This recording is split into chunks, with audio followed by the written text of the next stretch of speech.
Eish.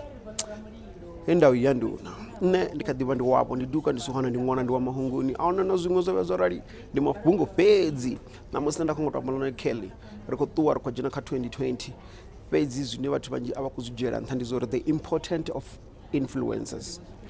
Hu na vhathu vhane vha wana kha Facebook vhane vha vha khou shera zwithu vha ṅwala zwithu vhane vha vha na vhatevheli nga maanḓa vhathu vhane vha ri vha tshi amba zwithu na wana uri hei hu itea zwithu ri khou amba na vhathu vhane nga vhona nga vho Venda chick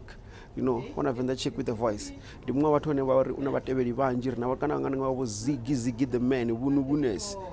ndi vhathu vha uri Vusani Takalani una vhatevheli vhanzhi nga maanḓa ndi vhathu vhane ra contract exam SABC Live ndi ri khou zama u sumbedzisa uri ri na vhathu vhanzhi vhane ndi dzi influencer fhedzi dzi gig organizer dza la Venda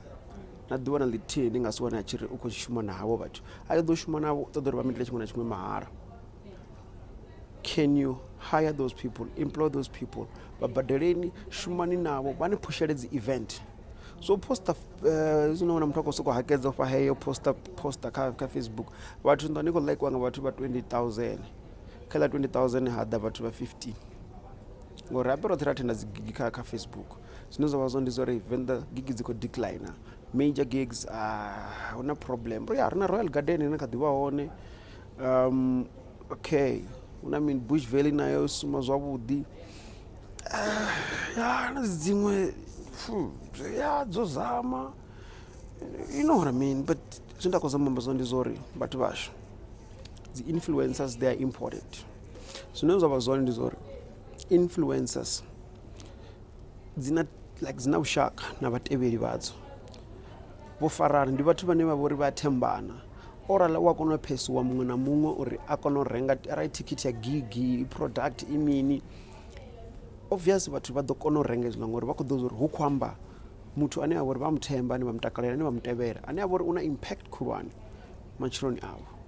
but ni wana uri tshi ḓa kha riṋe afha hayani I understand probably the importance of the influencers ri sa khou tou vhona uri kha industry yashu ndi riṋe we got the money, we got the friends, we got the asimafhungo so got to poster chinepe inda so wamba hezwi ndi uri asilori mini ndi wamba hezwi ngori khamba vha ri wamba ḽivhi ndi uri ḽi vhuya ḽi wane vhudzulo if we learn uri kono shumisana it means ri ḓo kona build ngori ku zwi vhona zori mima woga na ndi imani ndoṱhe na thi ṱoḓi muthu a zwi khou shuma. People learn to work with one another.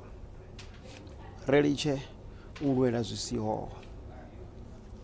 Arana ḓi vhudzwa ḽofa ndila noṱhe mara zwi thusa mina ra ḽofa yone i tshi vho sina. Yono ni omela ni khou ṱoḓa cold drink ni khou ṱoḓa juice ni khou ṱoḓa maḓi a huna ane a khou ni ḓisela one. So zwine nda khou tou zama amba zwone ndi zwa uri as event organizer as aneyo vhathu vhane a khou sponsora radio, whoever you're working with, understand the importance of influencers. However, when I'm sure, so Venda, arte ndo change na chipinga, reliche, sarera murao, muri ngori ativa. Reliche dzora okuza zwa vhamwe. Na mbona nyinyo gange vha zwitisani, but uchidaka zwine vhe vhana kuto ditela. We drop the ball. Ne kadva ndi duka ndi suhana ndi ṅwana ndi wa mahunguni music wa mahala tsho to pa www.venrabradiostation.co.za mafhungo zwa chitangani.co.za shava milandu nthunzwa vhathu ndi vendo pfara ḽe ndamba ndiri wamba ḽivhi ndi uri ḽi vhuya ḽi wane vhudzulo ara vha na dziṅwe suggestion vha zwi ḓivha vha ngwana 0826937124